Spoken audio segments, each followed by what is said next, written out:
안녕하십니까. 반갑습니다. 문제호 국어논술 문제호입니다. 자, 지난 시간에 이어서 오늘 또 수능 특강 교재를 좀 정리를 할 건데요. 오늘은 이번 강의는 지난번 현대시, 그다음에 고전시조, 다음에 이제 현대소설하고 고전소설 이 두 가지를 좀 정리를 해볼 생각입니다. 양기자 아줌마의 원미동 시인이라고 하는 소설인데요. 일단 지난번에 시 강의할 때도 제가 말씀드렸다시피 자기만의 어떤 루틴을 가지고 작품을 읽고 이해하는 것이 굉장히 필요하다. 어, 문제 풀 때에도 음, 문제의 어떤 타겟을 이해하는데도 굉장히 큰 도움이 됩니다. 저는 이렇게 이제 한 어, 6가지 정도를 지금 그 루틴으로 좀 잡아봤는데요. 일단 서술은 굉장히 중요하죠. 일단은 서술자 개념을 여러분이 잘 이해하시는 게 일단 필요해요. 그러니까 이제 글을 쓰면 우리 이제 이 소설의 첫 문장 보시면 원미동 시인에게는 또 다른 별명이 있다라고 누군가가 이야기를 하고 있잖아요. 이렇게 이야기하고 있는 존재를 우리는 서술자라고 얘기를 해요. 그리고 이 서술자가 소설 속에 나오면 어, 주로 나로 나오겠죠. 그러면 이제 등장인물이 서술자가 된 거고요. 그 외에는 그 외에는 어, 3인칭 서술자가 될 겁니다. 누군지 알 수 없는. 그래서 크게 서술자는 작품 안에 등장하는 나와 그 밖에 등장하는 뭐 다른 어떤 존재, 이렇게 크게 둘로 나눠 볼 수가 있습니다. 사건과 인물은 굉장히 밀접한 관계를 가지고 있죠. 일단 무슨 사건이 일어났는지 잘 체크해야 되고요. 물론 하나의 소설에 하나의 사건이 일어나는 건 없습니다. 여러 가지 사건이 같이 있죠. 이 중에서 메인이 되는 중요한 핵심 사건이 무엇인가? 이거를 잘 알아야 되고요. 그 다음에 거기에 관련된 인물을 파악을 해야 되고요. 당연히 인물도 주인공이라고 할 수 있는 주동 인물과 그 외부의 다양한 부차적인 인물들을 구별을 해야 되고요. 사실상 이제 뭐 수능에서는 주인물을 묻는 문제만 나오는 건 아니에요. 그 부차적인 인물들의 역할이나 기능을 묻는 문제들도 많이 나오기 때문에 인물들은 다 이렇게 정리를 하셔야 되고요. 사건과 인물을 통해서 드러나는 갈등 구조를 파악하는 것이 일종의 이제 고난도 문제라고 볼 수 있겠죠. 그래서 혼자서 고민하고 갈등하면 내적 갈등이 있고, 그다음에 다른 사람들과 갈등하면 외적 갈등일 테고, 그래서 갈등 구조를 파악해 줘야 되고요. 배경이나 구성은 좀 선택상이라고 볼 수 있죠. 배경이 중요한 역할을 하면 배경을 체크를 해야 돼요. 특히 이제 시대적 배경 같은 걸 잘 보셔야 됩니다. 우리가 지금 읽으려고 하는 양기자 씨의 원미동 시인은요, 1980년대에 그 서울 변두리 부천 지역의 원미동이라고 하는 동네를 배경으로 가지고 있어요. 그래서 이런 어떤 배경들이 의미하는 것도 알아두면 굉장히 큰 도움이 됩니다. 구성도 사실 문제가 되는 경우에만 구성을 체크하면 되고요. 어, 실제적으로는 사실은 구성의 방식이나 형식이 굉장히 다양해요. 고전 소설은 일반적으로 시간 순서대로 구성되기 때문에 보통 우리가 평면적 구성이라고 얘기를 하고요. 시간이 왔다 갔다 하면 우리가 입시적 구성이라고 부르죠. 또 그거 외에도 무슨 뭐 옴니버스 구성이라든가 피카레스크 구성 이런 구성도 있고요. 수능에서 나왔던 구성 문제는 주로 이제 액자 소설이냐 아니냐를 묻는 그런 구성 문제가 좀 모의고사 같은 데서도 많이 출제가 되었다고 볼 수 있고요.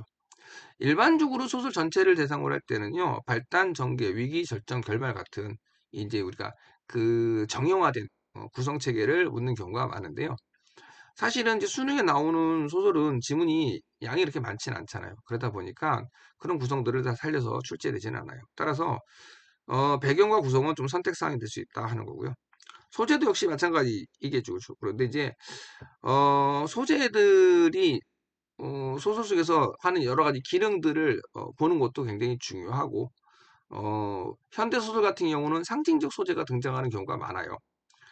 소설가 구보시의 일일이라는 소설 보면 거기에 뭐 노트와 단장 같은 것들이 굉장히 상징적인 의미 부여를 하죠. 고전 소설인 경우는 소재 자체는 스토리적인 요소다 이렇게 보시면 됩니다. 그래서 소재가 중요한 역할을 하는 건 아니죠. 어, 자, 어쨌든 우리는 오늘 양 기자의 원미동 시인이라는 소설을 같이 보도록 하겠습니다. 아이고, 아이고, 잠깐만요. 이게 필기를 했더니, 지우고 가야 되겠네요. 이게 제가 쓰는 프로그램이 이 실행을 하면 되게 느려요. 그래가지고, 이게 잘 안 보입니다. 자, 지워져라. 왜 이렇게 안 지워지니?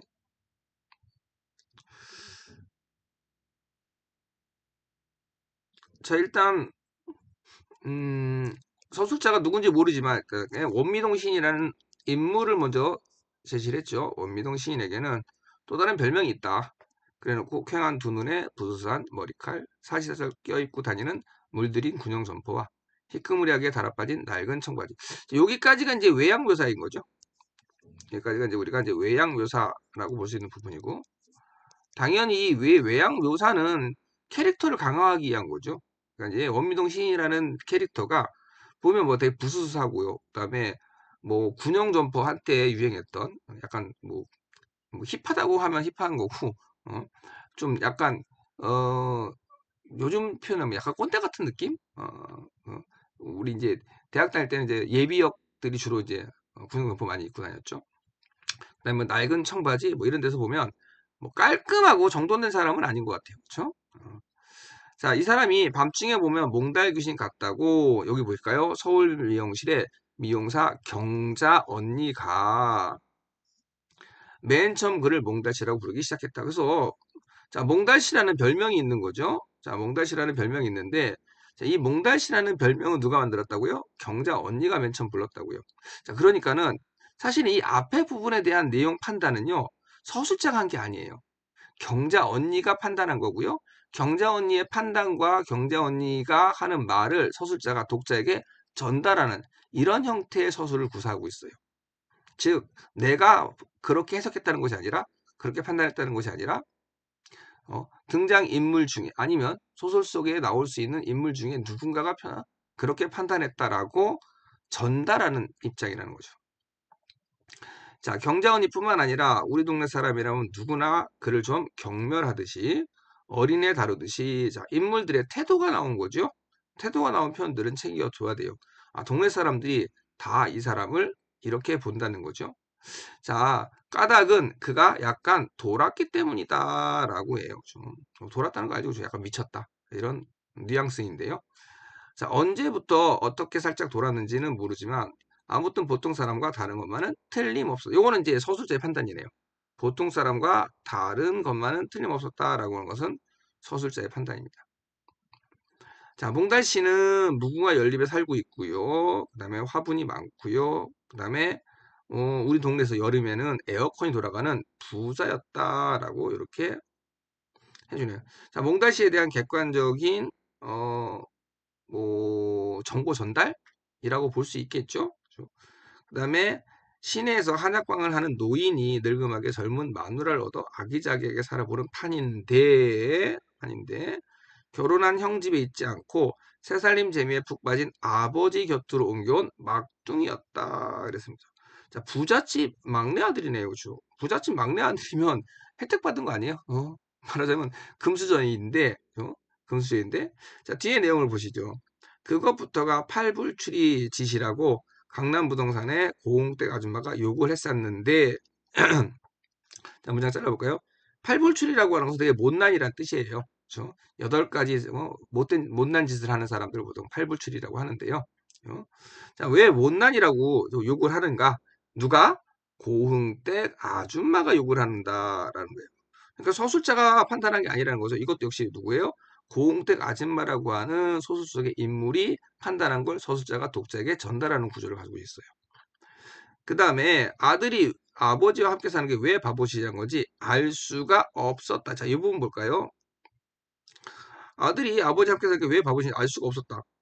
자, 이건 누구 판단이에요? 서술자의 판단이죠. 그렇죠? 그런데 서술자의 판단은 서술자 판단은 어른들의 판단과 좀 달라요. 즉 고흥댁 아줌마랑은 판단이 완전 달라요. 고흥댁 아줌마는 욕을 했는데 서술자는 왜 욕을 할 일이지? 나는 모르겠는데 라고 표현하고 있습니다. 그렇죠? 그래서 서술자의 제한적 시점을 보여줍니다. 자, 제한적 시점이 나올 때 자 주의를 잘 하셔야 되는 겁니다. 왜냐하면은 서술자의 어떤 신분이라든가 서술자의 특수성 이런 것들을 작가가 알려주려고 하는 것이기 때문이에요. 자, 이런 서술자 우리는 이제 신빙성 없는 서술자라고 부르는데, 아이고, 이게 왜 이렇게 되는지 모르겠네요. 미안해요. 자, 우리 이제 그 교재 문제에 보면 보기에 이런 내용이 나와서 보기 내용을 잠깐 같이 보고 갈게요. 독자 입장에서 서술이나 논평을 믿기 어려운 서술자를 신뢰할 수 없는 서술자라고 하는데 어린아이 서술자가 대표적인 예이다. 서술자로서 어린아이는 대체로 그 자신이 사건의 중심이기보다는 어른들의 세계에 대한 관찰자의 역할을 한다. 그러니까 사실은 지금 뭐 한 거예요? 서술자가 어른들에 대한 관찰자의 입장에서 지금 서술하고 있는 거죠. 그래서 경자언이라던가 고흥댁 아줌마에 대해서는 관찰자 역할을 한 거예요.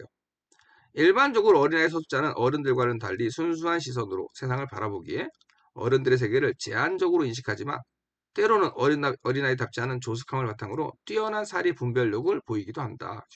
사실은 사리 분별력을 보이는 건 아니에요. 독자가 그렇게 판단하게 만드는 거죠. 실제로 어린아이들 같은 경우는 순수하고 잘 모르겠고 제한적인 어떤 시점을 가질 수밖에 없거든요. 어쨌든 그래서 오히려 그것 때문에 어른들의 세계가 지닌 부조리나 모순을 폭로하는 기능도 해요. 그래서 이런 부분은 굉장히 중요한 기능이다라고 볼 수 있고요. 그래서 어린아이를 서술자로 선택하는 이유는 어떤 어른들이 세계가 가지고 있는 문제점이라든가 모순점 이런 것들을 오히려 더 잘 드러내 줄 수 있기 때문이다라고 보는 거죠. 이런 유형의 작품들이 되게 많습니다. 윤은길 선생님의 장마라는 소설에 보면 동만이가 초등학생으로 나오고요.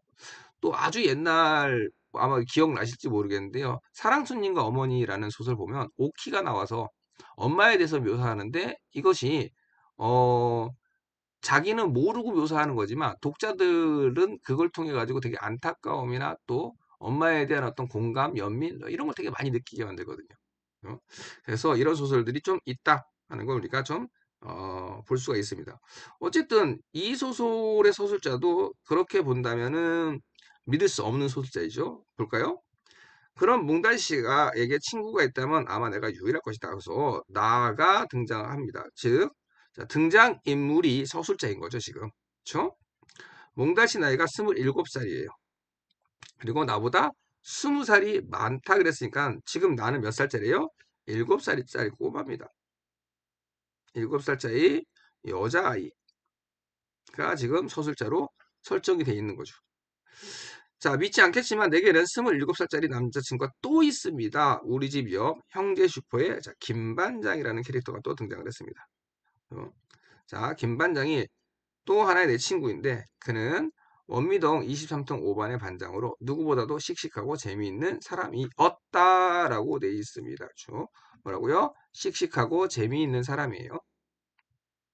자, 그래서 나는 그와 함께 낄낄거리는 재미로 한우를 보내고요. 그런데 요즘은 변하죠? 시간의 흐름 같은 것들. 내가 의자에 앉아 있어도 전처럼 웃기는 소리를 해주거나 쭈쭈바 따위를 건네주는 법 없이 다소 퉁명스러워졌다라고 합니다.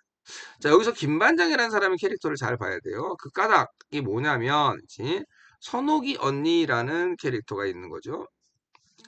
선옥이 언니가 지난달에 서울 이모 집으로 떠나버렸기 때문이다. 왜? 김반장이 선옥이 언니랑 좋아 지내는 것은 온 동네가 다 아는 일이지만 선옥이 언니 마음이 싱숭생숭하더니 시집갈 때가 됐나 봐요.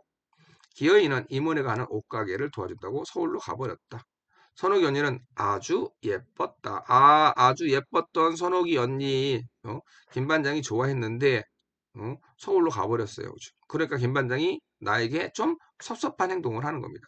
여기서 김반장이라는 캐릭터를 알 수 있겠죠. 약간 좀 뭐랄까 좀 나쁘게 얘기하면 기회주의적이다 라고 볼 수 있는 부분이고 또 자신의 이해타산에 좀 확실하다. 나에게 이익이 되면 내가 살갑게 대해주고 나에게 이익이 되지 않으면은 야멸차게 끊어버리는 그런 인물로 볼 수가 있습니다. 자, 중략 부분에 가면요. 나는 몽달 씨와 김반장과 친구처럼 지내고 김반장은 몽달 씨를 일꾼처럼 부려먹는다. 자, 그러니까 이제 여기 몽달씨가 되게 순진한 사람임을 알 수 있죠. 우리 앞에서 볼 때는 얘가 잠깐 돌았다. 약간 좀 정신적으로 좀 문제가 있다. 이런 내용이 나왔는데, 그것과 상관없이, 김 반장이 나이가 같은 거잖아요, 지금. 그쵸? 근데 김 반장이 몽달씨를 갖다가 일꾼처럼 부려먹는 거예요. 알바생 취급해서 돈을 주는 것도 아닌데.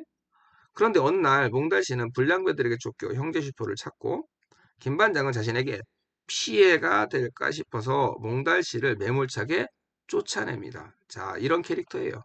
그죠? 그러니까 앞서서 보였던 김 반장의 캐릭터를 여기서 다시 한번 확인하는 거죠. 되게 이기적이고 이해타산적인 인물이다 라고 하는 겁니다. 어쨌든 몽달씨는 두들겨 맞고요. 알아두었다가 형제식구에 다시 나타나요. 그런데 아무렇지 않게 김 반장의 일을 또 도와줍니다. 그죠? 되게 어처구니 없는 캐릭터다 라고 볼 수 있죠. 여러분 같으면 이렇게 하겠습니까? 나 같아도 안 그럽니다. 저 불 질러버리고 말지. 근데 몽달 씨는 착한 사람인가 봐요. 그렇죠? 아니면 이럴 수 있죠. 몽달 씨는 뭔가 외로움을 견디기 힘들어하는 사람. 왜냐하면 앞에 내용을 볼 때 동네 사람들 중에서 몽달 씨를 사람으로 취급해주고 뭔가 몽달 씨를 어떤 우리 이제 우리 사회학적으로 이제 내부인, 내적 존재로 인정해주는 그런 동네는 아닌 거예요. 그러니까는 누구예요? 자기보다 20살 어린 7살짜리랑 친구처럼 지내는 겁니다. 어? 김 반장과 친구처럼 지내는 이유는 김 반장의 이해타산 때문이지 김 반장이 몽달 씨를 좋아해서는 아니거든요. 인사이더로 취급해준다라고 볼 수는 없는 겁니다. 자, 그날 밤 난 여기서 다 봤어요. 김 반장이 아저씨 쫓아내는 것. 순간 이런 걸 이제 코로나토프라고 하는데요. 몽달 씨가 정색을 하고 내 얼굴 쳐다봤다. 예전에 풀려있던 눈동자가 아니라 이 풀려있던 눈동자는 몽달 씨의 평상시의 모습인 거죠. 까맣고 반짝이는 눈은 몽달 씨의 어떤 내면에 들어있는 감춰져 있는 어떤 자아의 모습인 거예요. 그죠? 그러나 잠깐이었다라고 되어 있습니다. 여기서 이제 한 가지 우리가 추측해 볼 수 있다는 거죠. 그럼 몽달씨라는 사람은 도대체 어떤 캐릭터일까? 어떤 사람일까? 원래 정말로 정신이 나간 사람일까? 하는 겁니다. 근데 이 장면을 볼 때는 그건 아닌 것 같죠. 풀려있던 눈동자는 정신 나가 있는 캐릭터이고 어쩌면 몽달 씨가 연기하고 있는 캐릭터다라고 볼 수 있고요. 까맣고 반짝이는 눈은 몽달 씨의 본래적 자아의 모습이다라고 볼 수도 있습니다. 그래서 오히려 몽달 씨 내면에는 뭔가 까맣고 반짝이는 그런 어떤 존재성이 존재하는데 이게 세상에 받아들여지지 않기 때문에 세상에서 어떻게 뭐 무난하게 살기 위한 하나의 어떤 방법, 위장술로 선택한 것이 풀려있던 눈동자가 아닐까 싶습니다. 자, 어쨌든 몽달씨라는 사람이 정말로 그런 나쁜 캐릭터, 그런 어떤 멍청한 캐릭터인가? 요게 의문이 생길 수밖에 없고요. 사실 이 작품 요 부분이 이제 수능에 나오진 않겠지만 만약에 이 작품이 수능에 연계된다면 몽달씨에 대한 추가 정보를 여러분이 알고 있으면 좋을 것 같아요. 원래 몽달씨는 명문대를 다니던 학생이었는데 데모나 시위를 하다가 끌려갔고 그 이후에 이제 군대에 끌려가요. 그리고 이제 군대 제대 이후에 약간 정신 이상한 그런 캐릭터로 지금 변모를 하거든요. 그러니까 이런 부분이 아마 그 시대적인 상황과 좀 밀접한 관련이 있지 않을까 싶습니다. 자, 어쨌든 저 김 반장은 나쁜 사람이야. 자, 이게 이제 나의 판단이죠, 그렇죠? 어린 내가 보기에도 김 반장이 나쁜데, 그렇죠? 하지만 몽달 씨는 아니라라고 응수를 합니다. 그렇죠? 아니라고. 그렇죠, 맞죠? 그래도 몽달 씨는 못 들은 척 팔뚝만 문지르고 있었다. 아, 바보같이. 기억 상실도 아니면서 나는 자꾸만 약이 올라서 견딜 수가 없는데도 어린아이의 순수함을 여기서 엿볼 수 있는 거죠. 불의를 참지 못하고 자기가 볼 때 정말로 김반장이 나쁜데 몽달 씨는 알고도 모른 척하고 있는 것 같고 그래서 너무 화가 나는 거예요. 그렇죠? 슬픈 시가 있어 들어볼래? 누가 그따위 시를 듣고 싶어 할 줄 알고 내가 입술을 삐죽 내밀거나 말거나 몽달 씨는 기어이 시를 읊고 있었다. 그래서 몽달 씨가 읊는 시의 내용이에요. 그렇죠? 마른 가지로 자기 몸과 마음에 바람을 들이는 저 은사시 나무는 박해받는 순교자 같다. 그러나 다시 보면 은다시는 박해받고 싶어하는 순교자 같다 그랬습니다. 딱 눈치 채셨죠, 그렇죠? 이 은사시 나무는 누구를 상징한다? 이거 몽달씨를 상징하는 거죠, 그렇죠? 박해를 받고 있어요. 그리고 박해를 받으면서도 어떤 의미에서 보면 박해를 받고 싶어 할지도 모른다라고 자기 스스로 자기를 생각하고 있는 거고요. 이런 부분에서 보면은 몽달씨가 정말 바본가? 정신 이상한가? 이 부분을 의심하게 돼요. 또 이거 외에도 몽달씨가 알고 있는 시가 되게 많거든요. 실제로 이 작품은 이제 황지우 시인의 실제 작품입니다. 어쨌든 간에 몽달씨라는 캐릭터는 그래서 정말로 바보냐 아니냐 뭐 이런 부분에서 조금 헷갈릴 수 있는 부분은 있겠다 싶습니다. 너 글씨 알지? 자 이것 가져. 나는 다 외웠으니까. 몽달씨가 꾸깃꾸깃한 종이 쪽지를 내게로 내밀었다. 아주 슬픈 시라고 말하면서. 시는 슬픈 것 같지 않은데도 나는 자꾸만 눈물이 나려고 했다. 그래서 몽달씨에 대한 어떤 연민의 감정 이런 것들을 엿볼 수 있습니다. 어린 아이지만 아까 좀 약간 좀 조숙한 느낌도 주죠. 이런 부분은. 진짜 어린 아이였다면 이상한 아저씨네? 하고 무시했을 것 같아요. 하지만 나는 그 속에 들어있는 몽달씨가 차마 말하지 못하는 또는 행동하지 못하는 어떤 것들에 대해서 상상력을 발휘해서 다가가고 있는 것은 아닐까.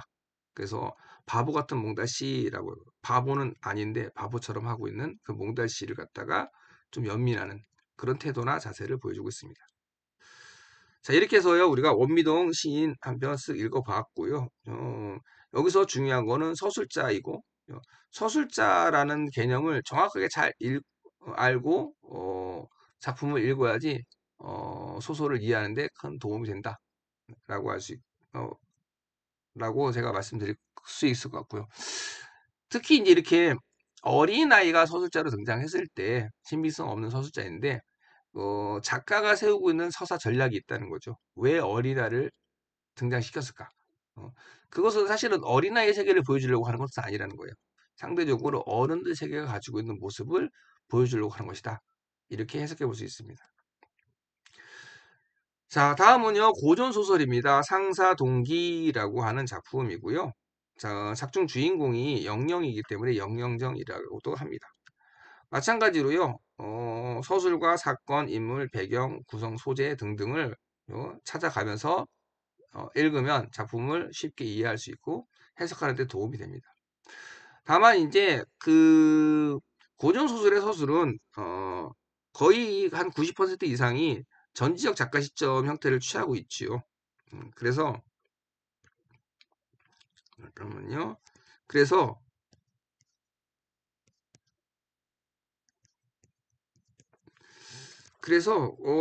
뭐 관찰자 시점이나 아니면 나가 어, 서술자가 되는 경우는 드뭅니다. 따라서 여기서 고전소설에서 서술과 관련돼서 자주 나오는 문제는 서술자가 작품 내용에 얼마만큼 개입하느냐를 묻는 그런 문제가 주를 이룬다고 보시면 돼요. 우리가 흔히 서술자 개입 또는 편집자적 논평이라고 부르는 건데요. 그것이 주를 이룬다라고 보시면 되고요. 고전소설은 사건과 인물이 거의 대부분이라고 보시면 돼요. 무슨 사건이 일어났는가라고 하는 거고, 요 사건의 추이가 있을 거란 말이죠. 그래서 사건이 시작되고 전개가 되고 어떻게 결말을 맺는가 여기에 정점을 주면 되고요. 따라서 고전소설은 사실은 서사 구조보다는 스토리 구조에 더 신경을 많이 쓰셔야 돼요. 어떤 스토리 구조로 연결되고 있는가, 내용이 어떻게 진행되고 있는가, 이게 주로 출제 요소라고 보시면 되고요. 그 다음은 빠지지 않고 나오는 것이 이제 캐릭터, 인물에 대한 문제입니다. 뭐 인물이 이제 많이 나오는 소설 같은 경우는 굉장히 주의를 많이 하셔야 되는 거고요. 대체적으로 인물이 전형적이고 클리셰를 가지고 있기 때문에 몇 편의 작품들을 여러분이 좀 연속적으로 공부를 해보면은 아마 감을 잡는 데 크게 어렵지 않겠다 싶습니다. 배경도 그렇게 복잡한 배경은 안 나오고요. 단순해요. 시간과 공간 두 가지만 생각하시면 돼요. 그래서 시간적 배경과 공간적 배경 이 두 가지만 생각하면 된다라고 하는 거고요. 다만 이제 우리가 고전 소설은 대부분 이제 뭐 조선시대를 배경으로 쓰여지잖아요. 조선시대에 나온 작품들이 많으니까. 그 당시 시대의 어떤 가치관, 그 당시 사람들이 갖고 있었던 생활 어떤 규범, 이 정도는 우리가 조금 인정하고 가셔야 돼요. 그렇죠? 그래야 작품의 내용을 이해하기 훨씬 더 쉽습니다. 구성에서도 특수한 구성들이 별로 없기 때문에 크게 문제가 되는 경우는 없고요. 굳이 따지면 액자 소설 구조 같은 거예요. 그러니까 몽자류 소설들 있잖아요. 뭐 구운몽이라든가 옥루몽이라든가 이렇게 몽으로 끝나는 소설들이나 아니면 몽유록이라고 하는 제목을 갖고 있는 소설들이 있어요. 이런 소설들은 꿈속에 들어갔다가 꿈을 깨고 나오는 그런 어떤 내용 구조를 가지고 있거든요. 이런 게 하나의 특수성이다라고 볼 수 있고요. 다양한 소재들이 나오는데요. 결국 이 소재들도요. 어차피 다 스토리와의 연관성 속에서 파악해야 되는 경우가 많습니다. 따라서 스토리적인 요소하고 인물 이 두 가지에만 주목하면 되겠다 싶습니다. 자, 앞부분의 줄거리 한번 볼까요? 자, 소문난 풍류생인 김생은 그랬습니다. 자, 인물 나왔으니까 챙겨야 되고요. 옛날 사람들은 관직에 나아가지 않은 양반 자제들은 김생이라고 불렀어요. 그러니까 이제 박생, 이생, 뭐 최생 이런 식으로 불렀겠죠. 취중에 말을 탄 채 왕자인 회상군의 시녀 영영을 목격한 후, 자, 누구를 목격했어요? 영영을 목격했는데요. 자, 영영의 신분이 범상치 않아요. 어떻다고요? 왕자인 회상군의 시녀입니다. 따라서 영영의 신분은 뭐라고 볼 수 있어요? 궁녀라고 볼 수 있습니다. 조선시대 궁녀라는 신분은 사실 사람으로서 인정받는 신분은 아니었죠. 물건이라던가 사물처럼. 그래서 좀 심한 경우는 그 자기가 모시던 주군이 죽으면 어, 뭐 자결을 하는 강요받기도 했고 실제로 이제 자기가 모시던 주군이 죽고 나서 뭐 자결을 한 궁녀들도 더러 있었습니다. 그렇죠? 아주 심한 경우는 이제 뭐 일설로만 들려옵니다만 어쨌든 간에 실제로 그런 일이 있었는지 모르겠는데 주군의 무덤에 산채로 생매장되는 경우도 있었다고 해요. 그러니까 궁녀라고 하는 그 신분이 겉만 화려하지 사실은 아무런 인간으로서의 어떤 자기 실현 가능성이 없는 그런 존재였던 거죠. 어쨌든 간에 되게 예뻤던 모양이에요. 그녀를 사모하던 중 영영의 이모를 만나서 만남의 계기를 마련하고 그녀를 기다린다. 그래서 자, 인물이 셋이 나왔네요. 자, 김생은 기쁜 마음과 두려운 마음이 함께 일었다. 그래서 불안한 마음으로 초조하게. 왜 불안한 마음일까? 사실 맥락으로 보면은 안 올까 봐 라고 하는 건데 또 한편으로는 영영이 어떤 신분을 염려했을 수도 있겠다. 그런 생각도 좀 들어요. 자, 어쨌든 시간이 정오가 되었는데도 그림자 나 나타나지 않자 가슴이 답답하고 열이 올랐다. 그래도 바보처럼 꼼짝 않고 앉아 있으니 그 모습이 설이 맞은 파리 같았다. 되게 비유가 재밌네요. 그렇죠? 설이 맞은 파리 같았다라고 하는 좀 과장적인 표현들이 많이 나와요. 고전소설을 읽다 보면. 그러니까 요즘과는 옛날 사람들이 표현하는 방식이 좀 다르다라는 것들을 여러분이 조금 인지하셔야 돼요. 자, 김생은 마침내 벌떡 일어나서 부채로 대들보를 치면서 노파를 불렀습니다. 그렇죠? 기다리는 눈은 뚫어지려고 근심 쌓인 애는 끊어지려고 많은 행인들이 지나갔는데도 영화가 아직까지 오지 않으니 내 희망은 끊어진 것이 아니겠소. 참 그렇죠. 어, 물론 이제 사람을 좋아하면 조선시대도 인간들에게 열애 감정이 없는 건 아니겠습니다만 이 정도까지 막 양반이 체면 내던지고 표현할 수 있었을까 싶기는 해요. 어쨌든 간에 영화라는 뭐 애칭이라고나 할까요? 어, 라고 하는 표현을 쓰고 있다는 점에서 영영에 대한 김생의 사랑이 굉장히 대단하다라는 걸 볼 수 있습니다. 노파가 위로합니다. 지성이면 감천, 하늘이 감동한다는 거죠. 도련님 조금만 참고 기다리십시오. 잠시 후 신발 끄는 소리가 소리로서 먼저 확인했습니다. 점차 가까이 들려왔다. 김생이 놀라서 돌아보니 영영이었다. 손뼉을 치면서 이것이 어찌 하늘의 뜻이 아니겠는가. 그러니까 자기가 지성을 다했다는 거죠. 그렇죠? 우리가 감천이라고 했으니까 그러니까 내가 지성으로 이 사람을 기다렸기 때문에 하늘이 감동했다. 뭐 이런 식의 표현이네요. 노파 역시 어린아이가 엄마를 본 것처럼 기뻤다. 이 노파는 왜 기뻤을까요? 생각할수록 읽을 때마다 이 노파는 왜? 하는 그런 생각이 좀 들어요. 영영이 집으로 들어서는 때 대문 앞 버드나무 아래에요. 밤빛털을 가진 말도 있고요. 그 다음에 하인들이 쭉 늘어서 있습니다. 자, 이걸 볼 때요. 김생이라는 사람의 신분이 굉장히 높은 사람이었다 하는 걸 알 수 있겠죠. 영영은 이상한 생각이 들어 머뭇거리고 집 안으로 발을 들여놓지 못했다. 노파가 짐짓 영영을 꾸짖어 말했다. 보통 이제 고조술에 이런 표현 많이 나오죠. 짐짓? 의외로 모르더라고요. 일부러 이런 뜻이에요. 의심하지 말고 빨리 들어오너라. 너는 이 도련님 모르느냐? 이분은 곧 내 죽은 남편의 친척이다. 거짓말이겠죠? 마침 누추한 우리 집에 오셨다가 장차 손님을 전송하기 위해 머물러 있느니라. 그런데 너는 어째야 이렇게 늦었느냐? 나는 네가 끝내 오지 않을까 걱정이 되어 내 부모님 제사를 이미 지냈단다. 영영이 궁 밖으로 나온 이유예요. 그렇죠? 그러니까는 사실 궁녀들이나 궁인들은 궁 밖으로 쉽게 못 나옵니다. 더구나 궁녀 같은 경우는요, 거의 출입이 제한되고 평생을 궁에서 살다가 죽게 되는 게 궁녀의 운명이거든요. 그런데 유교 사회잖아요. 그러니까 부모님의 제사를 지낸다라고 할 때는 아마 궁 밖으로 보내줬던 모양이에요. 따라서 이 부모님 제사는 영영이 궁 밖으로 나올 수 있게 되는 계기인 거고요. 또 김생과 만나서 사랑을 어쨌든 이어갈 수 있는 그런 어떤 그 매개체라고 볼 수 있겠습니다. 빨리 술상차려서 도련님께 한 잔 올려라. 영영이 노파의 말대로 술상을 받들고 들어오자. 노파는 김생과 함께 술잔을 주고받았다. 술이 반쯤 취할 쯤에 김생이 영영에게 말했다. 자, 어쨌든 간에, 자, 여기 이제 술이 하나의 어떤 소재인 거죠. 그쵸? 소재로 등장을 한 거고요. 결국 이 술상이라고 하는 것은, 노파가,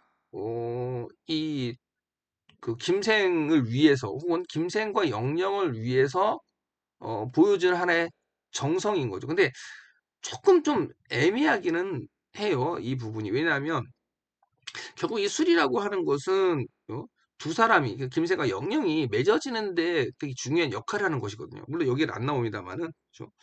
그래서 이 술상 또는 이 술을 노파의 어떤 정성이다라고 딱 단정적으로 말할 수 있겠느냐라고 하면 살짝 조금 애매한 구석은 있어요. 하지만 그렇지 않다고 말할 근거는 없죠. 그러니까는 상대적으로 좀 많이 생각을 해봐야 될 것 같아요. 문제에 나온다면. 자, 그래서 술이 반쯤 취했습니다. 낭자도 앉으시오. 나는 지나가다가 여기에 들른 것이오. 라고 거짓말을 한 거죠. 그렇죠?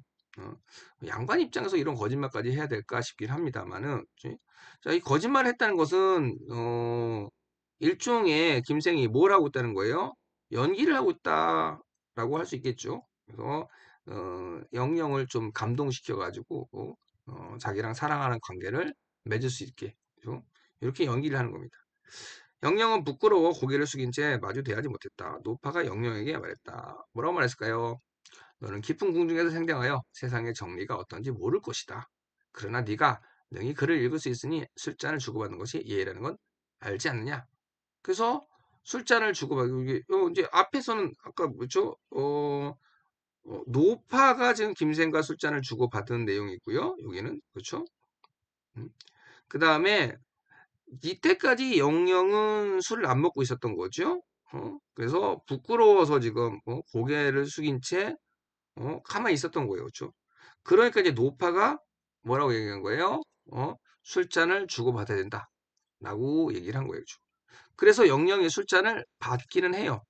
노파 때문에. 그러니까 노파 여기서 이제 이모인 거잖아요. 그렇죠? 그러니까 이제 술잔을 받긴 해요.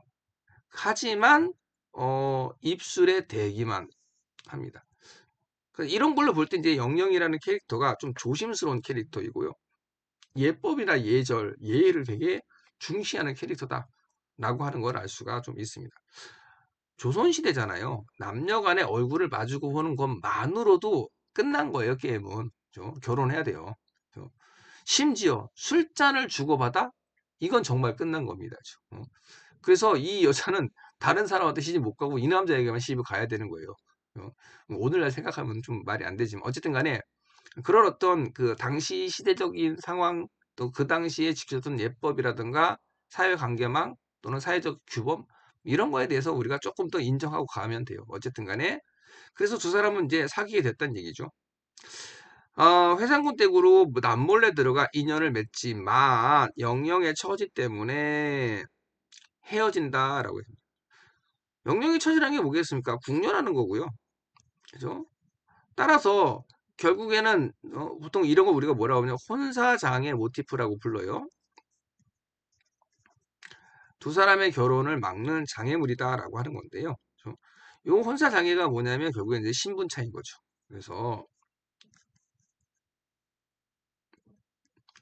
그래서 김생은 양반가의 도령님이고 영영은 궁녀이기 때문에 두 사람은 이루어질 수가 없는 겁니다. 그래서 헤어지게 되고요. 김생은 공부를 잘했나 봐요. 장원으로 급제를 합니다. 그렇죠?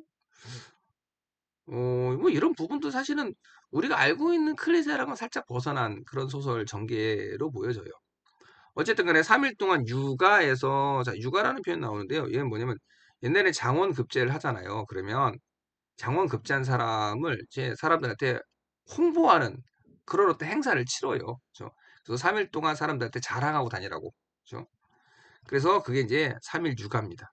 그래서 육아에서 김생은 머리에 개수나무 꽃을 걷고, 이게 이제 옛날 장원급제하면 이게 어사화라는 걸 이렇게 내리거든요. 이게 모자예요. 사람 얼굴. 죄송해요. 저 원래 사람 그림 잘 그려요. 여기 이제 어사화라고 꽃을 이렇게 예쁘게 꽂아요. 길게. 어? 그래서 개수나무 꽃을 꽂고 손에는 상어로 된 호를 잡았다. 음? 이제 그 지휘봉 같은 거예요, 그렇죠? 앞에서는 두 개 일산, 일산은 이제 해를 가리는 큰 요즘 우리 우산이라는데 골프 우산 아세요? 골프 우산? 굉장히 큰 그런 거예요. 인도하고 뒤에서는 동자들이 옹해했으며 좌우에 비단 옷 입은 광대들이 제주를 부리고 악공들은 온갖 소리를 함께 연주하니 길거리를 가득 메운 구경꾼들이 김생을 마치 천상의 신선인 양 바라보되, 김생을 천상의 신선인 양, 그렇죠? 사람들이 얼마나 부러웠겠습니까? 여러분 안 부럽겠습니까? 수능 만점 받았어. 그래서 매스컴에 나와. 부럽잖아, 그치요? 무엇보다도요, 김생의 3일 육아에 뭐가 동원이 됩니까? 비단 옷을 입은 광대들과 악공들이 여기 동원이 돼요. 옛날 사람들은 요 광대들의 재주 부리는 거나 악공들의 연주를 쉽게 구경하거나 들을 수가 없었겠죠. 그러니까 사람들을 모이게 하는 효과를 가지고 있는 일종의 퍼포먼스였던 겁니다. 김생은 얼큰하게 취한지라 어기가 호탕해져 채찍을 잡고 마루에 걸터앉아 수많은 집들을 둘러보았다. 갑자기 길가에 한 집이 눈에 띄었다. 자, 길가에 한 집이 눈에 띄었다는 거고, 이미 우리 짐작하듯이 여기는 이제 회상군의 집입니다. 그런데요, 사실 우리 중략 부분의 줄거리 보시면 알겠지만 회상군 댁에서 두 사람이 미래를 즐겨요. 몰래 만나거든요. 어? 그래서 사실은 이 집이 김생에게는 생소한 집은 아니에요.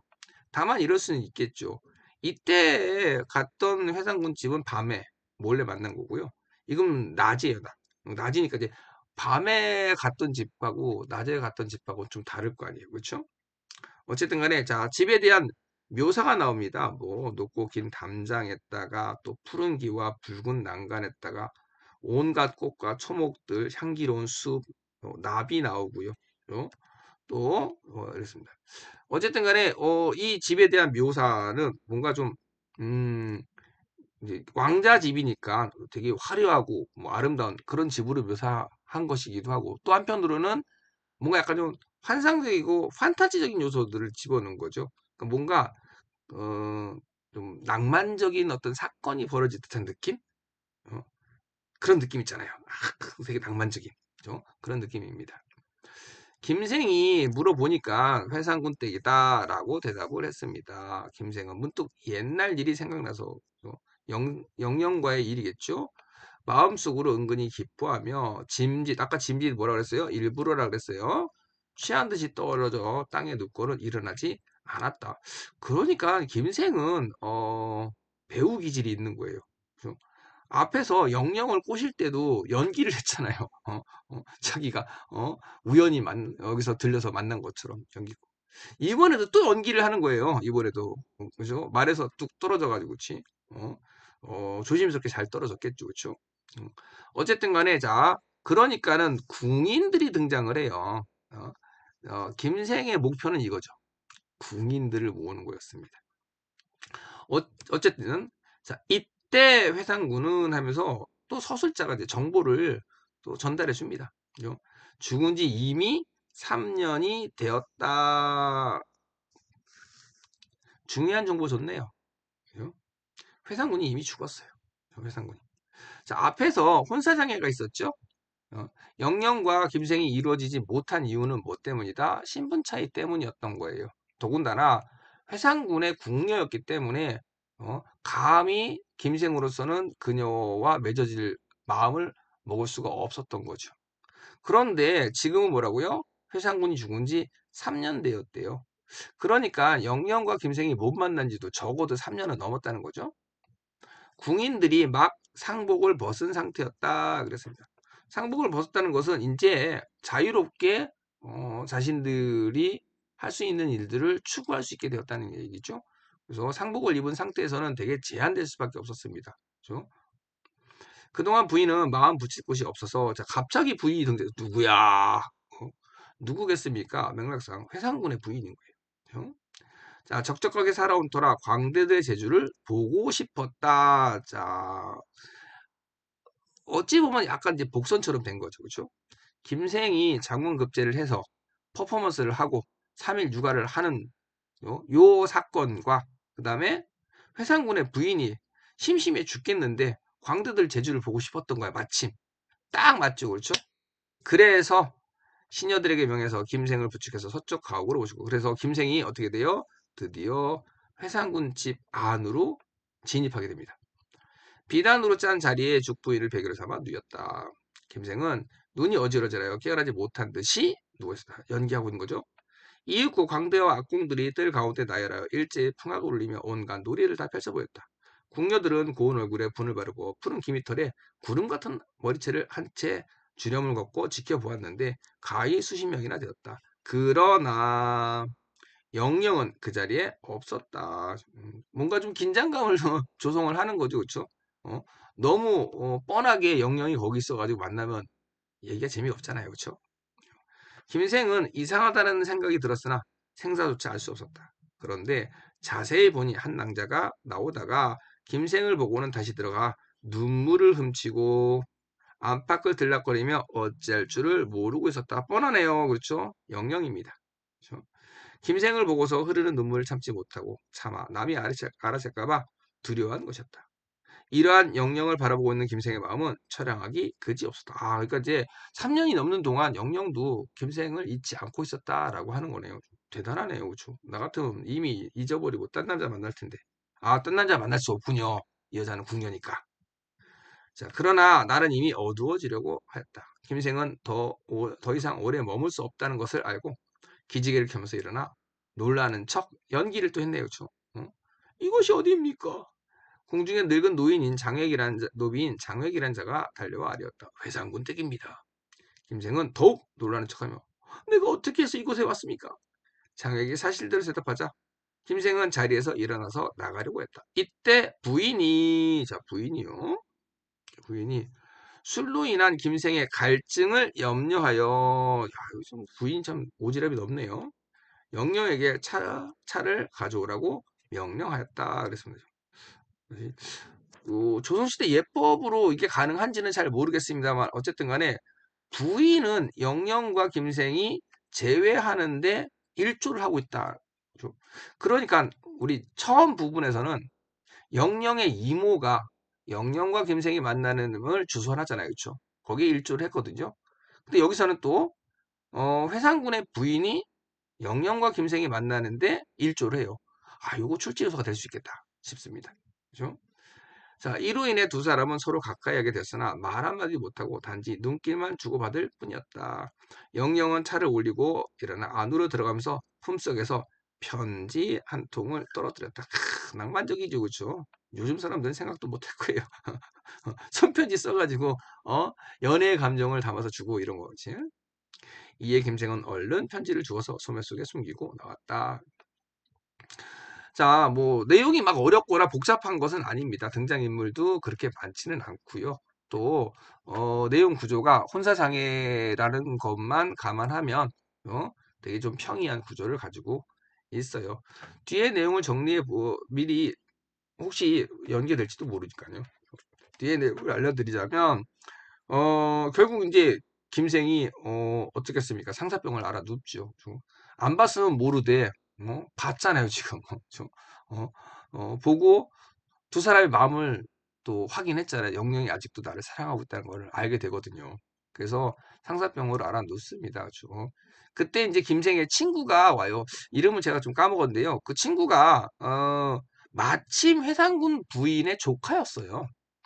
그래서 이제 친구가 회상군 부인한테 가서 내 친구 중에 김생이라는 애가 이런 상황이다라고 얘기를 하니까 부인이 이 영영을 일반인으로 풀어줍니다.